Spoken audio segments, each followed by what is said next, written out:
Today I want to talk about man of the house. That's going to be the title, man of the house. Man of the house. It's man of the house, man. Man of the house. This one of the things that hit it's personal to me, right? I ain't going into personal details, but there's things that we're going to talk about in here that I know well.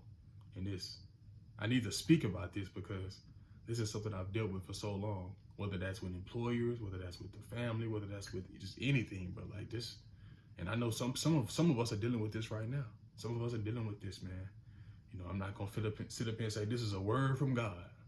But when I read my Bible, sometimes these ideas come to me. Not so all the time. I just all the time. I just don't always write all of them down. Sometimes I just ponder on them. They keep coming back. I'm like, yeah, I gotta try to, put something out about this because it's important, right? Ain't got nothing to do with the mark of the beast and all this revelation stuff, but it's important. It's called Man of the House, and a subtitle can be The Importance of Health at the Top. Now, spiritual warfare isn't always something in our control, right? Spiritual warfare isn't always something we can control. We know that as soon as we become believers of Jesus Christ, we get attacked, right? You shall be experiencing attacks if you are a true threat to the devil. If you're no threat, then the devil won't show himself to you. Nor will his cronies or demons, his imps ever come after you because you're not a threat. You're not spreading the gospel. You're not praying for others. You're not interceding for others. All you worry about is yourself. So you're no threat. And if that's not even the actual standard, that's just, it's just a few things I've noticed. There's many ways that you should be a threat. Whether that's approaching your purpose, approaching, the calling that God has for your life, whether that's walking in that purpose, whether that's actually taking territory back from those dark forces, then at that point, you are a man that's recognized, and therefore those demons will show themselves to you because they want to get you off that path, right? That's why, so many people in the world, they don't believe that the devil is real. The devil doesn't attack you because you don't have no faith. And that's just the smallest part, is to have belief in God. And then because of your belief, your works justify your faith, right? If I have faith in God, then I should be treating people the right way. If I have faith in God, I shall love my enemies as I love myself. If I have faith in God, I shouldn't be a thief. I shouldn't be lying. I shouldn't be cheating. I shouldn't be addicted to pornography and substances because I have faith in God. But if I have faith in myself or in what the world is telling me, then the opposite of what I just said will be true, and many more so. So I have a question. What happens when the person in control is weak? What happens when your leader is weak? And we're going to look at some biblical examples. What happens when your leader is weak? The person who you're supposed to submit to is not faithful as you. It's not as strong in the faith. It's not as strong-willed. Doesn't understand the things that need to be done. Is not willing to make the sacrifice that you're willing to make. What happens? Well, I'm gonna tell you, in a small way, just a few words. Their battles become your battles. Their battles become your battles. Now, the first example I want to go over, I'm not gonna read the whole passage, but Genesis chapter 19. Genesis chapter 19. Let's figure it out. 19. Okay, yes. I believe we talked about Genesis 19 in the previous, about the one with Judges 19 and all that. Oh, Belial, the spirit of Belial. I was wondering why this felt familiar to me. But Genesis chapter 19, the depravity of Sodom and Lot. Now, I'm just going to, roughly go through the story and then get to the point. So in Genesis 19, God had went down to Abraham, and he told Sarah that they were going to have a baby in the next year. And then he told Abraham that he was going to go judge the land of Sodom and Gomorrah because their sins were so great that it stretched all the way up to heaven.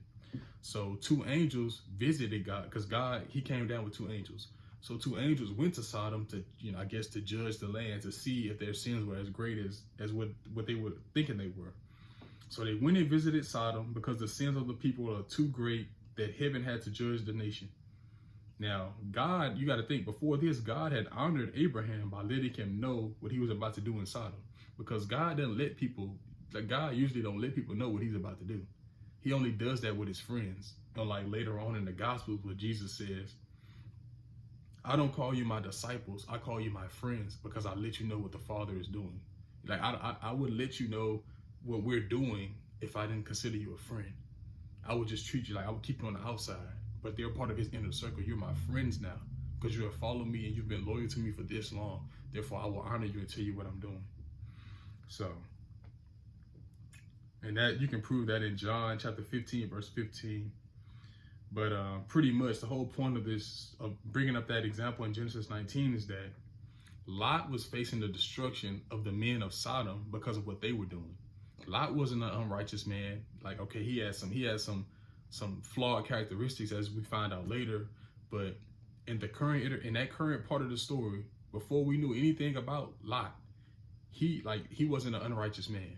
He wasn't, doing what they were doing. He wasn't involved in those sins. He was a traveler that sought refuge in Sodom. He was trying to get away from Abraham because they felt like they couldn't have the wealth that they had. They couldn't live on the same plane.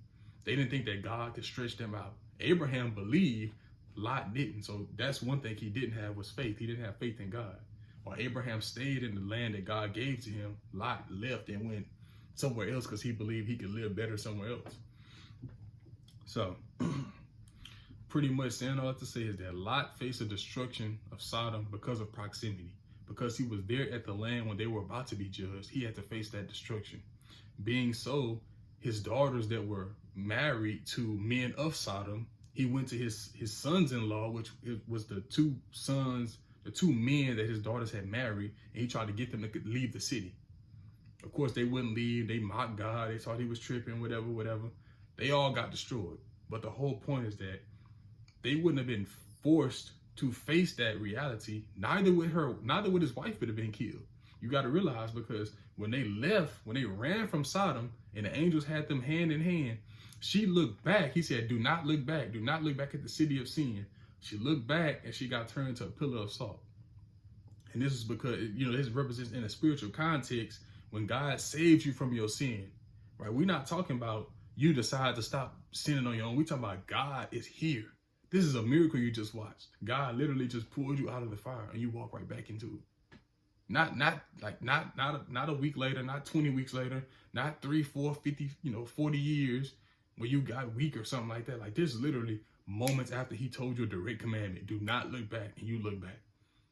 That's crazy. But even the miracle that they just witnessed wouldn't have even happened, right? It wouldn't have even happened had they not been in Sodom. So what happens when the leaders of your country are weak? What happens when everybody around you is living in a certain lifestyle, which is sin, or living in a lifestyle of unbelief? Well, we know what happens, right? Every unbeliever, every coward, every liar, all these things shall have their part in the lake of fire. So when God does come to judge this nation, when God does come to judge this place, what happens when the spiritual warfare that you face is not of your own doing, right? What if you're not living in sin? What if you're not doing the wrong thing and yet you still got to face these things? Because their battles become your battles. Now you have to fight. Now you have to run. Now you have to hide. Now you have to defeat those demons that they chose to live. They fed those demons with sins this whole time. They fed them. They kept feeding. They kept feeding. And now those things want to eat you. So another example. The nation of Israel was suffering under Eli, right? Because Eli was a judge. Before Samuel became the prophet of Israel, Eli was the judge. He was sitting in the chair, and he was, guarding the ark of God, where the priest would keep it at. And he knew that his sons were living unrighteously. And the Bible does say that he tried to, he mentioned it to them, right? He mentioned it to them. At some point, he mentioned it to them that they were doing wrong, that they were living below the standard God had for them. But he didn't have enough strength of faith to force them to get back on the right path. As a man who hears from God directly, you would think he would do something. He would verily address this issue or remove them from the priesthood. He should have done something. He shouldn't have allowed them to continue to be priests if he know that they weren't going to change their behavior. Because what they were doing is they were priests, but the women that were waiting to sacrifice or pay their temple tax or something like that, giving their offerings to the temple, they were sleeping with those women. So they were committing fornication, adultery, idolatry, and just general disrespecting God's customs and traditions. Because this is the law. It wasn't nothing like that. But if you would say you was in Syria or something like that, and you was with you were serving the prophet Baal, or one of those false, what's it called? One of those false gods, Baal or Ashtaroth. They was having prostitution in their temples. That was the world. That's the gods that the world followed. That's the demons and stuff that the world follows. You can do all that sex and stuff over there. But in God's temple, this place is set apart as holy. This holy ground, you don't desecrate that kind of stuff. And he knew they were doing it because somebody came and told him. And instead of stopping them from doing it or removing them from the priesthood, he allowed it to continue. And because of this, because of the sins of the nation, the sins were so great, the ark got stolen. They kept getting attacked and they was getting beat. The Philistines were kicking their butt. The Philistines was beating their butt. Every battle they was getting into, the Israelites was being slaughtered. And they kept wondering, we're seeking God. What is happening? We're seeking God. What is happening? And what was happening is that because of their sins, God wasn't even hearing them. It was pointless. So they kept losing and getting depleted. And then at one point in one of those battles, the ark got taken. So the ark of God went with the Philistines and it got taken. It went on the whole worldwide tour. And this only happened because of Eli, because of weak leadership.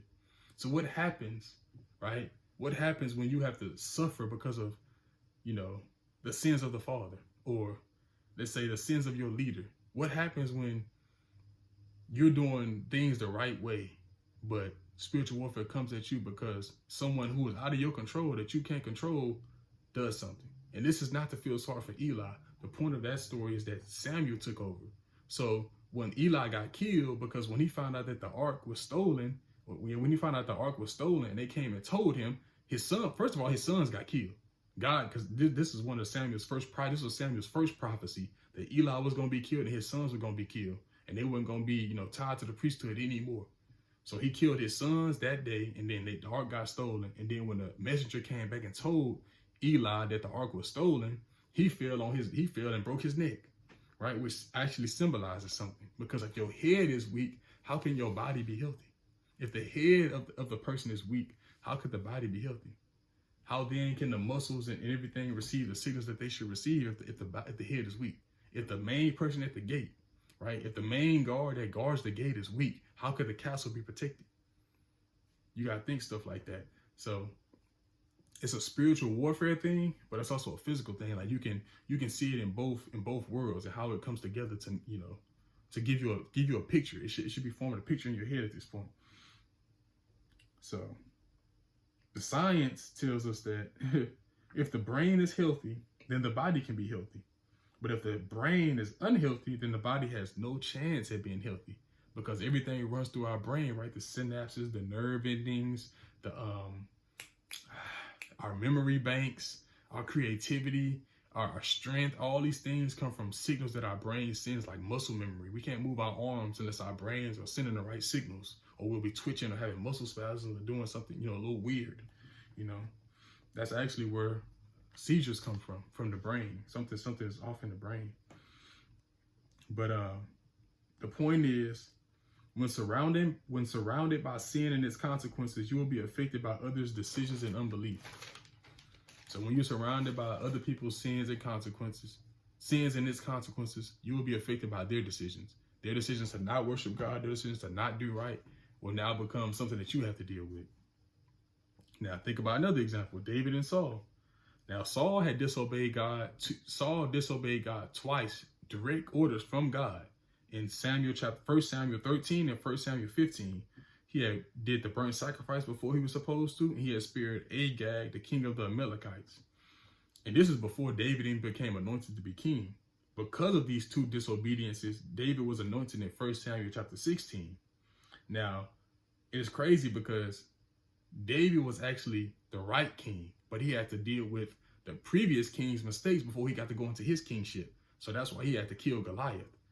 The Bible tells us that Goliath was out there taunting the army of Israel and taunting God for 40 days, 40 whole days. And Saul is out there the whole time and scared, shaking in his boots, the whole Israelite army shaking in their boots, until some frail little boy comes in and picks up 3 smooth stones in a slingshot, in a shepherd's stick, and puts down the giant because of his faith in God, because his head is right. His head is right. Therefore, God can use him. But everybody else's head wrong. Because think about the leadership there. They're under a weak leader who's already disobeyed God twice. And because of his disobedience, God has taken his spirit from Saul. And since he's taken his spirit from Saul, everybody in the army now has weak leadership. Now they're all weak. So the whole army is now, pretty much inefficient. And then they get empowered because they saw David kill Goliath. When they saw Goliath drop and David cut off his head, they all hyped. They ready to fight now. The Bible said they chased down the Philistines and killed them. They ran out of them fools, man. Listen, like a relay race. But before that, they were shaking in their boots for 40 days, shaking, scared. Did y'all hear what he just said about God? I heard him. Did you hear him? I heard him. What we gonna do? Nothing. That's what they was on. So what happens when you're under weak leadership? What happens? All right. Let's see. Another example, the reign of Ahab and Jezebel. Now, of course, Ahab was a descendant of Abraham. He was a descendant of the Israelites. He was a child of Israel. But Jezebel, she was a foreign woman. I forgot what land she was from, but was it Phoenicia? I'm not sure. But pretty much Ahab was a wicked king of Israel, and he was married to Jezebel, a foreigner who did not worship or revere God. She served the god of Ashtaroth and Baal and stuff like that. So that's why you find out in 1 Kings, her prophets, they prophesied of Baal, and while Elijah was the actual prophet of the Lord. His prophecies were right, and their prophecies were just lying and deceitful and, robbery-based prophecies and things like that. So because Ahab had married this woman who he should not have, same thing that happened with Solomon pretty much. Solomon was, he had the potential to be a good king. He would set up his dad, like when we say the brain is healthy, then the body is right. So a good tree cannot produce bad fruit and a bad tree cannot produce good fruit. Somehow David, being a man after God's own heart, made Solomon, and Solomon went haywire. Like he just completely lost his way.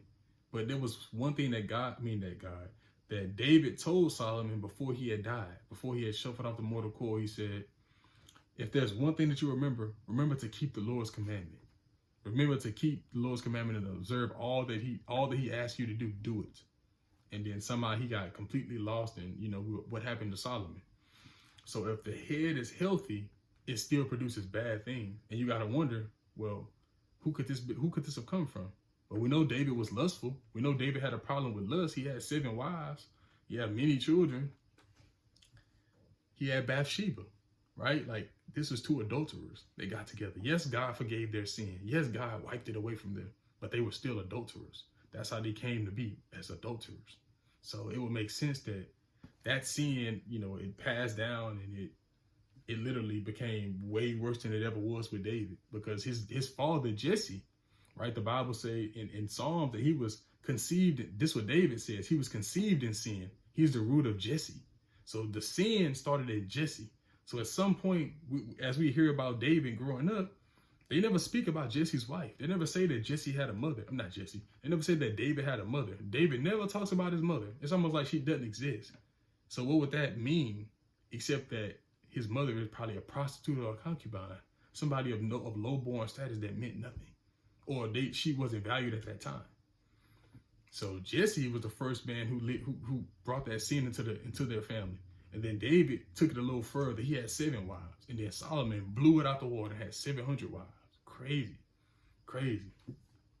So what happens when your head is weak, right? Even something like that, a man after God's own heart can still be compromised in some way because of what he was born into, because of those generational sins and generational curses that are upon you, right? So... But because of Ahab marrying Jezebel, Jezebel had caused Israel to play the harlot, which all that means is to serve other gods, and to eat food sacrificed to idols, right? Now, when I was hearing eat food sacrificed to idols, when I used to read the Bible, I always thought that meant like, it would be a burnt sacrifice. So you would burn the bull, and then I guess you would eat the burnt bull, but that didn't make any sense. You know what I actually discovered? When Jesus was talking to his disciples, he said that he has food, and they didn't know what he was talking about. When he was saying he has food, he meant I have bread, which means the bread of life is to do the will of God. That's how you live. You live by doing the will of God. That's how you inherit eternal life. That's how you live a long life, is by doing what God called you to do, doing what God wants for you in this specific season. That's the will of God. That's the bread of life. So to eat food sacrificed to idols would be to do the work of the demons, to do the will of the demons that you serve. All right, now that makes perfect sense. So she was causing them to do the will of the demons, which is fornicate, commit adultery, tell false prophecies, just live in sin, live in unrepentant sin. And the land was stinky. The land was repugnant at that time. And Elijah was the last prophet. Now, the Bible tells us that Obadiah, he had saved 100 of the Lord's prophets and 50 apiece in each cave. He was giving them food and water that they may survive. But Elijah was the one who was actually out there on the front lines, going to Ahab, talking that talk, and then going back, and then going to Ahab, talking that talk, and then going back. He was about it. So what happens when you're the last one preaching the word of God? What happens if you're the last one standing on that rock? What happens when everybody around you has given up? 1,000 may fall at your side and 10,000 at your right hand, but it shall not come near you. What happens when you Elijah? What happens when you John the Baptist, a voice crying in the wilderness? We know that the spirit of Elijah was upon John the Baptist. So they were of the same character. They had the same, their fruits were they produced were the same. A voice crying in the wilderness, screaming, prepare the way straight for the Lord. Make the way straight for the Lord. Right? The one who's coming after me, I'm not worthy to loose his shoe straps. I'm not worthy to loose his sandals. Like a life of sacrifice because of what the land is, because of what the land has become, because of leadership. Herod was wicked. Herodias was wicked. They the ones who killed John the Baptist.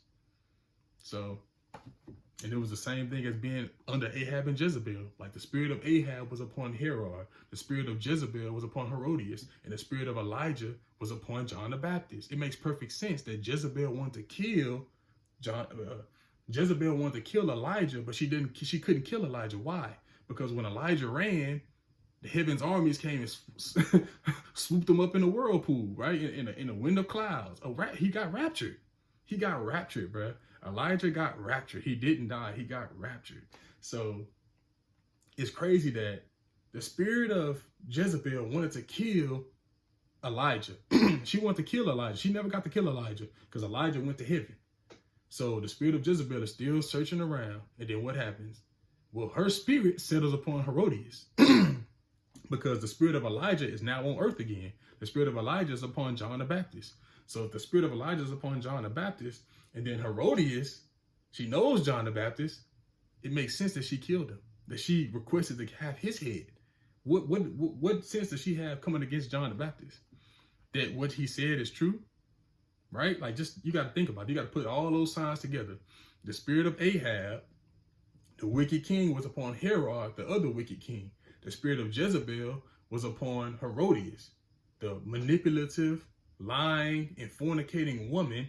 Jezebel, that spirit was upon Herodias. And then the spirit of Elijah, which we actually have in the Bible, in the book of John, I believe it says, well, it's in the Gospels. It's in the Gospels a few times, but Jesus actually said out his own mouth, the spirit of Elijah was upon John the Baptist. When he said, Elijah must come before me. Elijah must come to prepare the way. He said, well, what do you mean when you says Elijah must come? He said, well, if you have enough understanding to receive it, I tell you that John the Baptist was Elijah. That's all that means, that the spirit of Elijah was upon John. So what happens? What happens when you're doing the right thing and you still get caught up in some mess because of the leadership around you, right? Let's see. All right. So Elijah was left to defend Israel alone because of the wickedness produced by Jezebel and Ahab's poor leadership, right? Because the king is supposed to represent God on earth. That's what's supposed to happen. The king is supposed to be a representative of God on earth.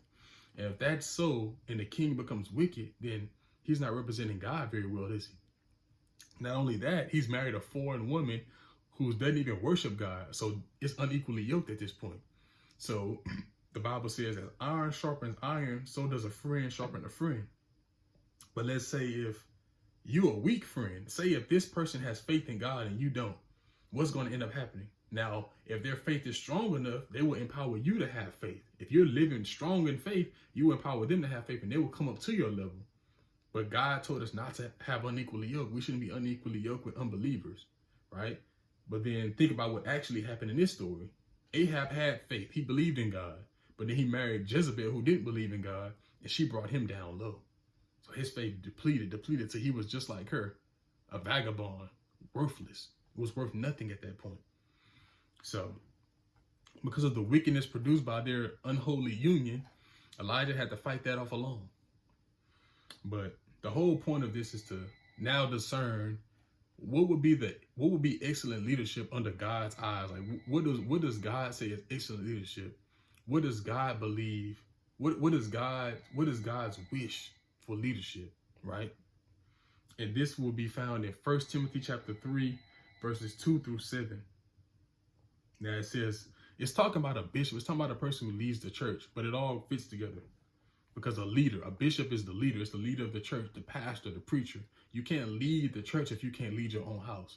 And we were just talking about people that's leading their own house. Some people were kings, right? Some people were kings. Some people were fathers of sons. Some people were kings of land. Some people were just citizens, right? But when you live a certain way, everybody has to deal with those consequences. I mean, just look at the world right now. We don't have to get into the details, but look at the world right now. Are you currently living in sin? Right? You're a believer, so are you currently living in unrepentant sin? You're not. So why are you dealing with the consequences of other people's unrepentant sin if what I'm saying is not true?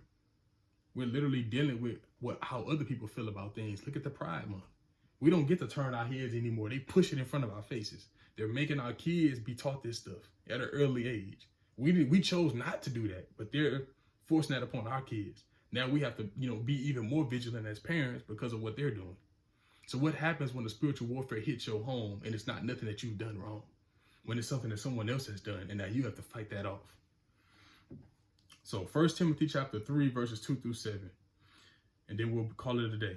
A bishop must be blameless, the husband of one wife, temperate, which means self-control. He must have self-control, sober-minded, of good behavior, hospitable, able to teach, not given to wine, not violent, not greedy for money, but gentle, not quarrelsome, not covetous, one who rules his own house well, having his children in submission with all reverence, meaning with respect, right? And what does children respect? They respect what you show them. They don't respect what you say. A lot of us, we grew up in these families, in these households where they say, don't do what I do what I say. And that's like the most stupid, carnal Christian mess that we've ever even had pushed in the church. Don't do what I do what I say. Well, Jesus Christ, he did it differently. He didn't just talk a good game. He lived a good game. He showed them by example, by faith. My faith, I speak with faith, but my actions justify my faith.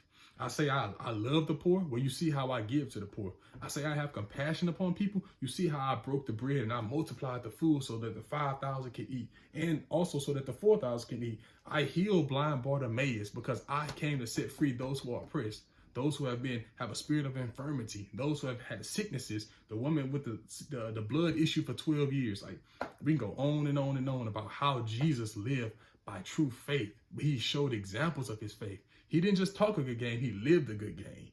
So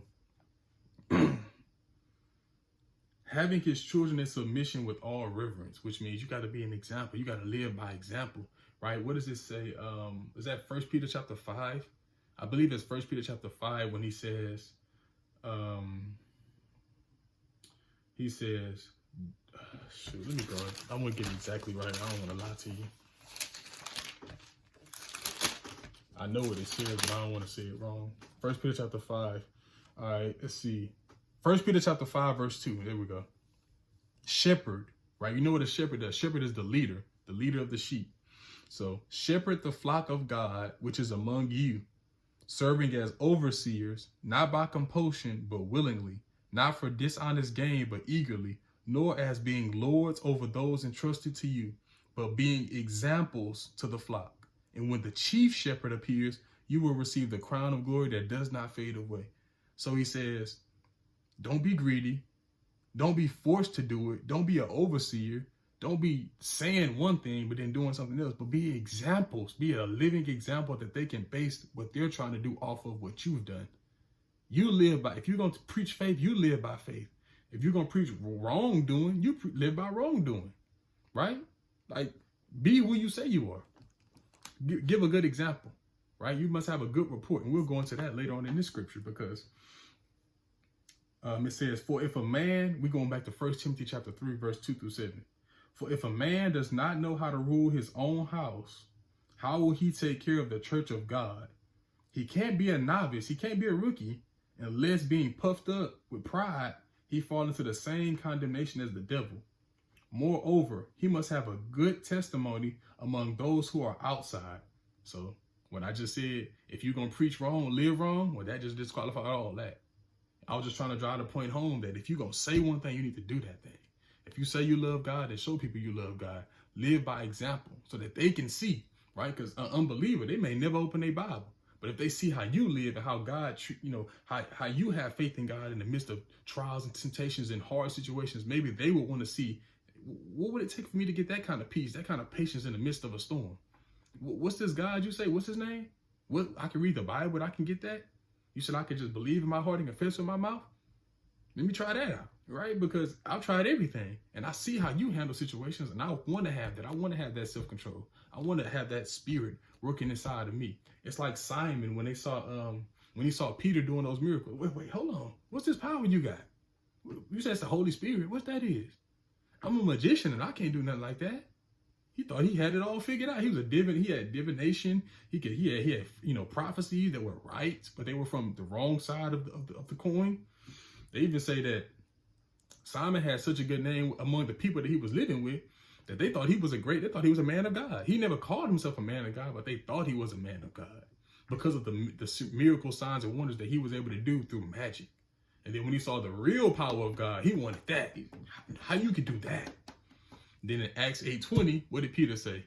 Let thy money perish with thee, for you thought that you may purchase the gift of God with money. You got to be an example, man.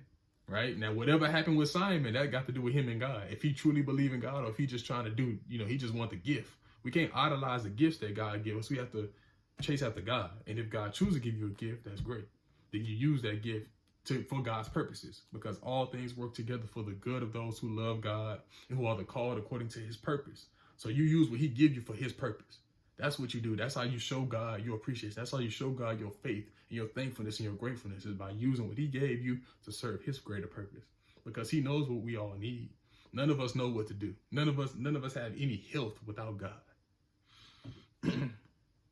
So you must have a good testimony among those who are outside, lest you fall into reproach and the snare of the devil.